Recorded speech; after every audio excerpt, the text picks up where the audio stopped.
Hello. Il y a encore beaucoup d'endroits sur notre planète où aucun homme n'a jamais mis les pieds. Et qui sait quelles créatures habitent dans les profondeurs sombres de l'océan et les tunnels souterrains des montagnes froides scandinaves.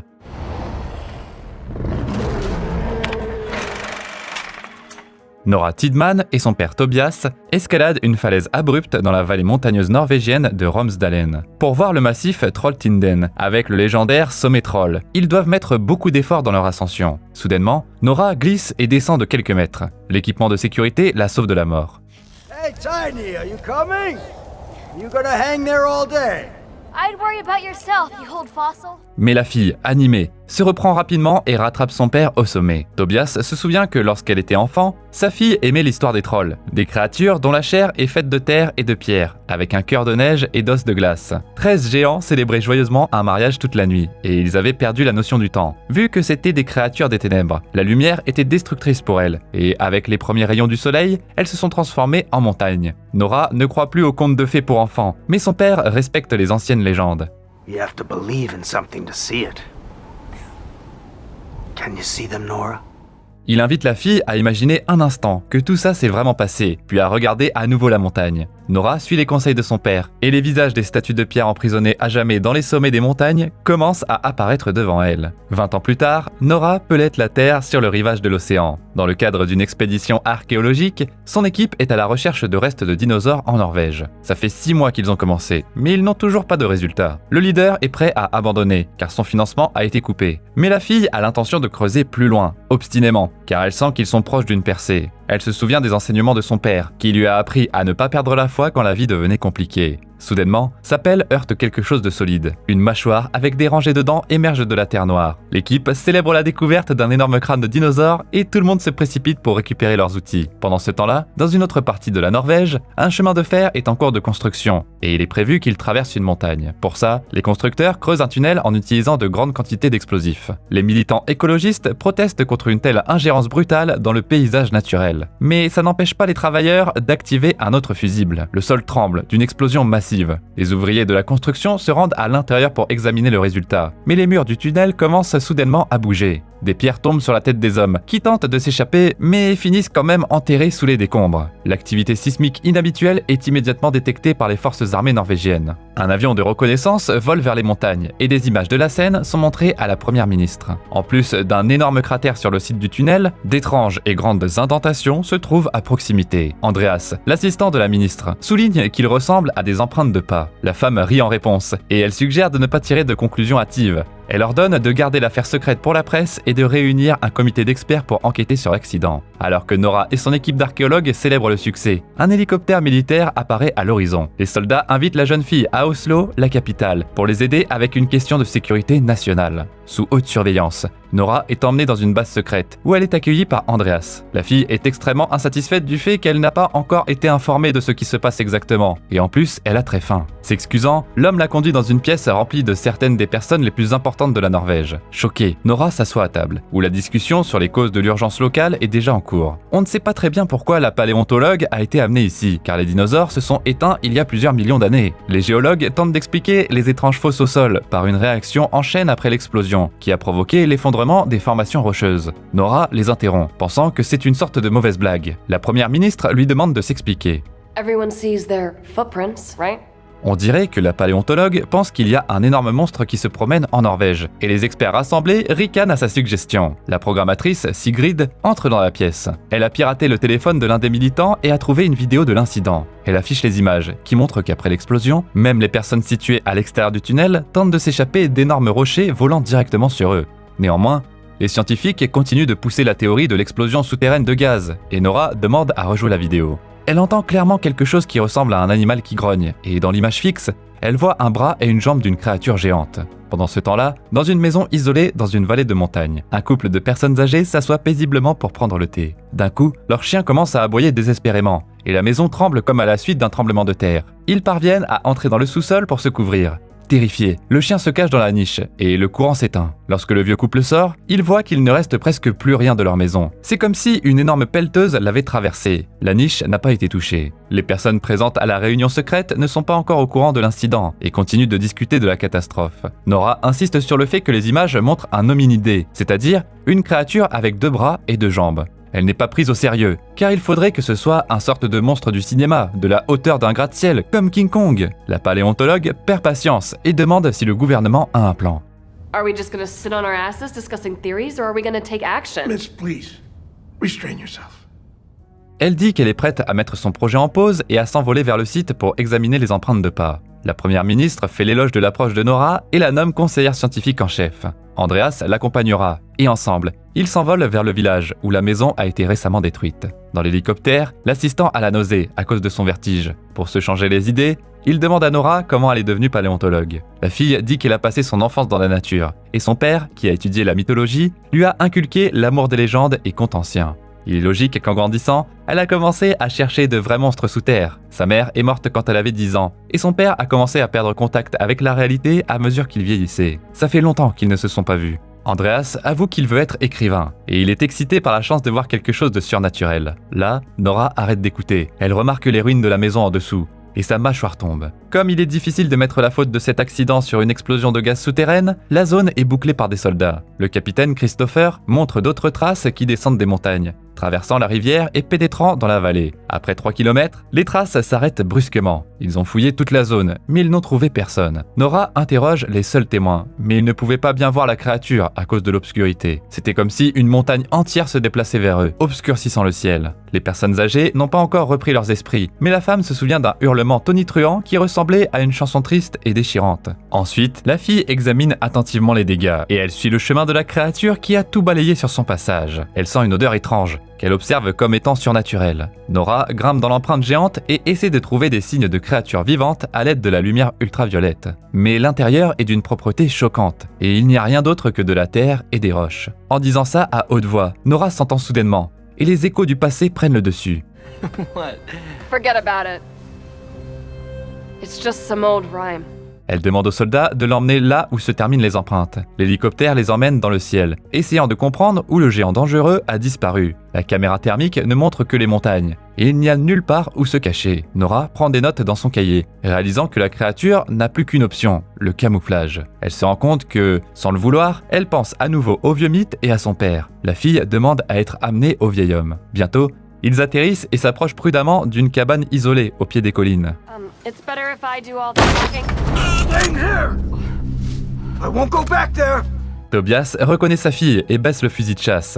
Nora trouve des excuses en disant qu'elle était très occupée et qu'elle n'avait pas eu le temps de rendre visite à son père. Christopher perturbe l'armistice en arrivant avec une arme à portée de main. Mais la fille calme à nouveau les hommes armés. Tobias accepte de laisser entrer les invités et de mettre son pantalon. Les murs de sa maison sont couverts de notes et de coupures de journaux sur divers événements surnaturels dans les montagnes et les théories du complot. Sa fille montre prudemment au vieil homme la vidéo de l'incident et des photos d'empreintes de pas énormes. Ça ne surprend pas Tobias le moins du monde, et il est seulement indigné que les écoles n'enseignent plus à propos des trolls qui parcouraient la Norvège il y a 1000 ans. Nora discute avec son père, disant que si c'était le cas, leurs restes auraient été trouvés par des archéologues il y a longtemps. Elle lui demande de ne pas évoquer les contes de fées, mais Tobias continue d'insister sur le fait que les preuves sont cachées au public. Lui-même a été placé dans un asile, alors qu'il était sur le point de révéler toute la vérité. En raison de la propagation du christianisme en Norvège, l'existence de trolls et de personnages folkloriques a été balayée sous le tapis. En outre, de nouveaux contes de fées ont été écrits pour dépeindre les trolls comme des monstres stupides, méchants et avides, même s'ils ne sont pas pires que les humains en fait. Nora demande seulement à l'aider à trouver où la créature est allée, car personne ne connaît les montagnes mieux que son père. Andreas écoute avec enthousiasme les théories du savant fou.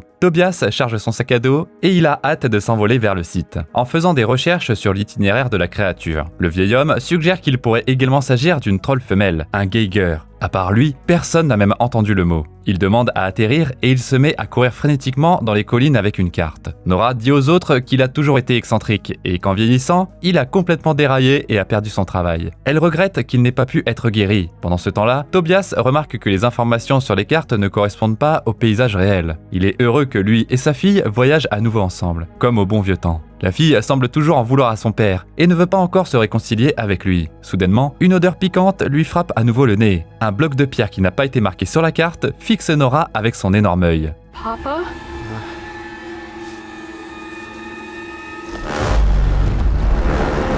Avec un grondement retentissant, le troll se lève et la fille pousse rapidement son père vers l'hélicoptère. Andreas et Christopher les aident à grimper et ils s'envolent sous le choc du géant barbu grognant qui balance sa queue puissante. La vidéo du troll est immédiatement montrée à la première ministre et à son conseil. Tobias et Nora appellent le gouvernement et pour s'assurer qu'ils sont pris au sérieux, Nora demande à son père de ne pas utiliser le langage des contes de fées pour enfants. Le vieil homme rompt immédiatement toutes ses promesses et appelle les choses par leur nom propre. Il critique également avec colère les ministres pour la construction de tunnels dans les montagnes, ce pourquoi il se fait expulser. Nora continue d'utiliser des termes comme « entité inconnue » pour éviter d'avoir l'air folle, et elle demande plus de temps. Mais les militaires ne peuvent prendre aucun risque, et pour assurer la sécurité de leur pays, ils se préparent à attaquer le troll. Par la suite, Nora se dispute à nouveau avec son père, disant qu'il ne faut pas tirer de conclusions hâtives et ne s'appuyer que sur des mythes. En conséquence, les personnes au pouvoir ne veulent plus les écouter, et l'aventure est terminée. La paléontologue est sur le point de retourner vers les dinosaures, qui ne s'élèveront jamais du sol, eux, mais son père l'arrête. Lui-même se sent comme un troll qui s'est réveillé dans un nouveau monde qui ne l'accepte pas et qui essaie de le détruire. Si Nora ne veut pas partager son destin à l'avenir, elle devrait aider à protéger la nature et ses habitants. Ces paroles font une forte impression sur la fille, et un feu s'allume dans ses yeux, le même feu qui apparaissait toujours avant chaque expédition avec son père. Ça ne dérange pas Andreas non plus de suivre Nora dans son aventure. Ils essaient de convaincre Christopher de les emmener avec lui, mais il est réticent parce que ça va à l'encontre des ordres. Nora promet de suivre ses instructions et le capitaine cède. Tobias ajoute qu'il n'aura pas à s'inquiéter des sanctions de ses supérieurs, car le troll anéantira facilement l'armée avant l'arrivée du matin. Dans les profondeurs de la nuit, l'armée commence l'opération, mais le troll ne se montre pas. Pendant qu'ils attendent, Tobias écoute d'abord Andreas parler de son livre sur un moine assassin, puis il s'approche de sa fille. Ensemble, ils se souviennent des légendes que Nora aimait écouter quand elle était petite,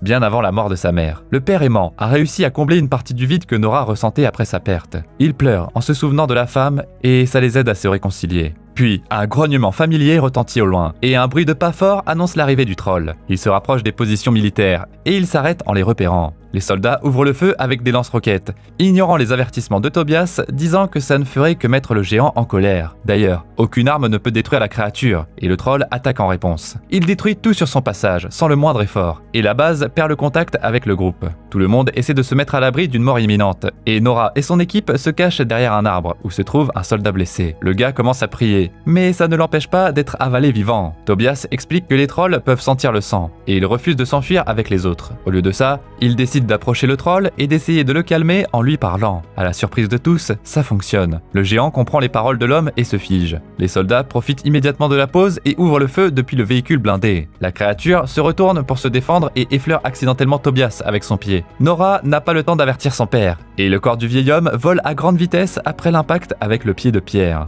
Le troll écrase facilement la dernière machine de guerre comme s'il s'agissait d'une fourmi, et il s'éloigne paisiblement. Nora se précipite vers son père, qui prononce les mots « palais »,« roi » et « maison » avant de mourir, et lui demande de ne pas perdre la foi. Tobias rend son dernier souffle, et sa fille pleure amèrement sur son corps. De retour à la base, Nora lit les notes de son père pour trouver une solution et ne pas penser à la douleur. Elle s'endort à son bureau, où elle se fait réveiller le matin par Andreas et Christopher. Il l'informe que le troll a été traqué par un drone et qu'il se prépare à l'attaquer depuis les airs. Nora a vu la tentative précédente, et elle se rend compte qu'il est peu probable que cela fonctionne. Elle propose d'étudier les contes de fées en détail. Mais le capitaine dit que ces idées sont le fruit du chagrin de la perte de son père. Mais Andreas prend le parti de la fille et continue à lui parler. Ensemble, ils essaient de comprendre pourquoi, dans les légendes, les trolls ont peur du soleil, alors que dans la vraie vie, ils ont vu le géant marcher en plein jour. En outre, Tobias a déclaré que les chrétiens étaient responsables de la destruction des créatures. Nora avait lu que les trolls jetaient des pavés sur les églises, parce qu'ils détestaient le son des cloches. Ils entrent en contact avec les ministres, et ils tentent de les convaincre qu'ils devraient utiliser des cloches.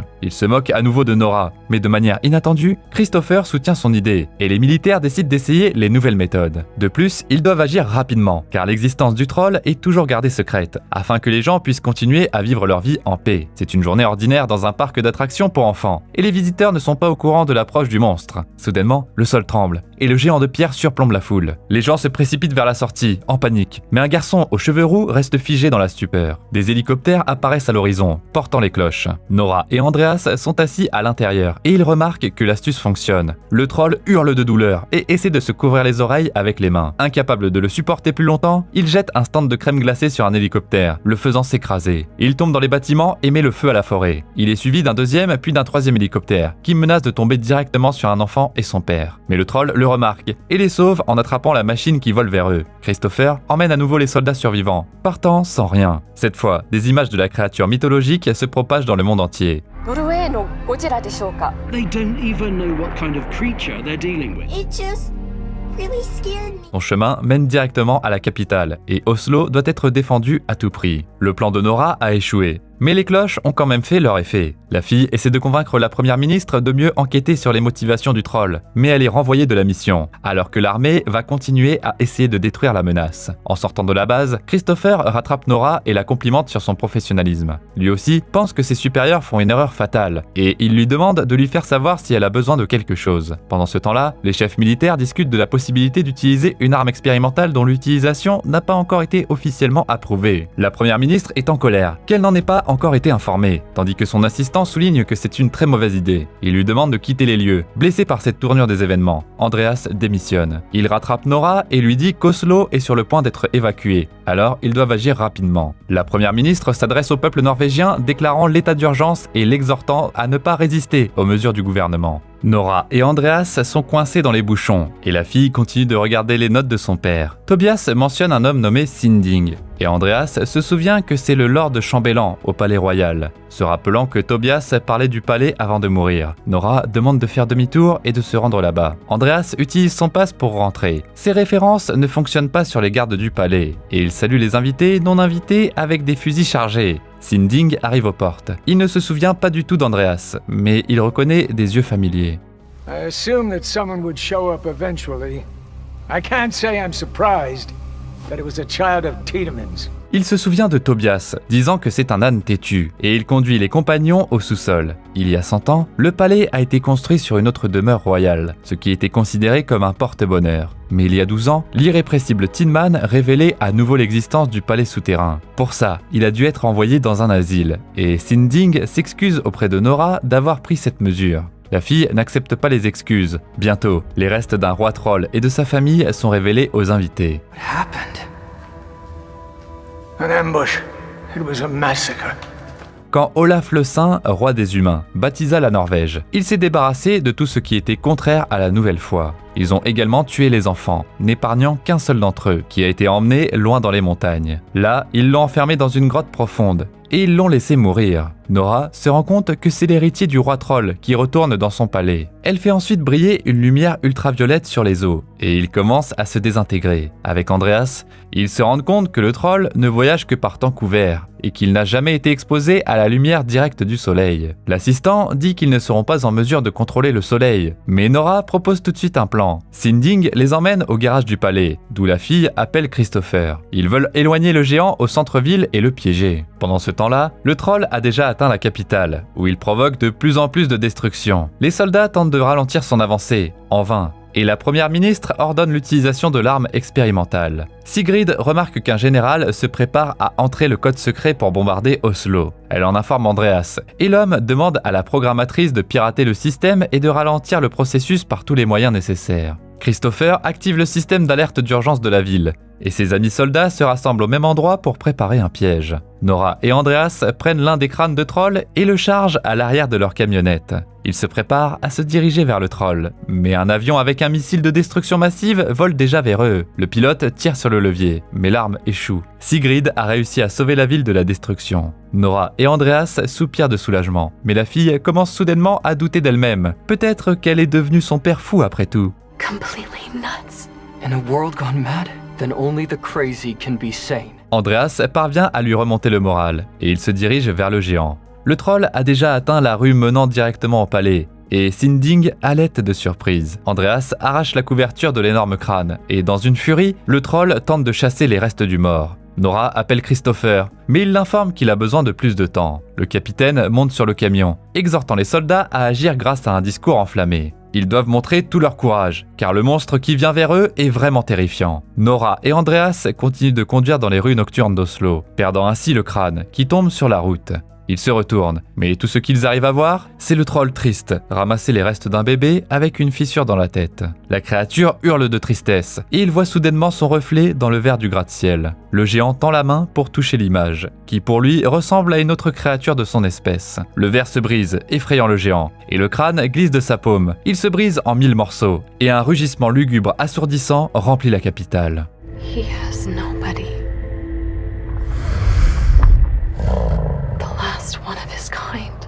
Le troll remarque la voiture avec Nora et Andreas, et son chagrin cède à la fureur. Prêt à se venger des humains qui ont tué sa famille, le géant se précipite vers l'avant. Il ne remarque pas l'énorme pont devant lui, le brisant sans effort. Nora réussit à passer à travers et accélère, conduisant le troll à la périphérie de la ville. Pendant ce temps-là, les militaires détectent la source de l'altération de leur système, et Sigrid est prise en flagrant délit. Son ordinateur lui est enlevé, et l'attaque reprend. Nora et Andreas se rendent au piège de Christopher, mais ils doivent sauter de la camionnette en déplacement pour éviter de se faire écraser. Le troll essaie alors de marcher sur Nora, mais il se laisse distraire par les lumières et les signaux des camions qui sont stationnés autour du géant. Les camions dirigent des dizaines de lumières ultraviolettes vers le troll, ce qui fait reculer la créature, de la fumée sortant de son corps. Au même moment, le bombardier vise déjà le troll, mais il remarque les civils autour de lui. Il en informe les commandants, et le général ordonne l'annulation du lancement. Mais l'un des ministres, qui ne se soucie pas des victimes, continue d'insister pour utiliser l'arme.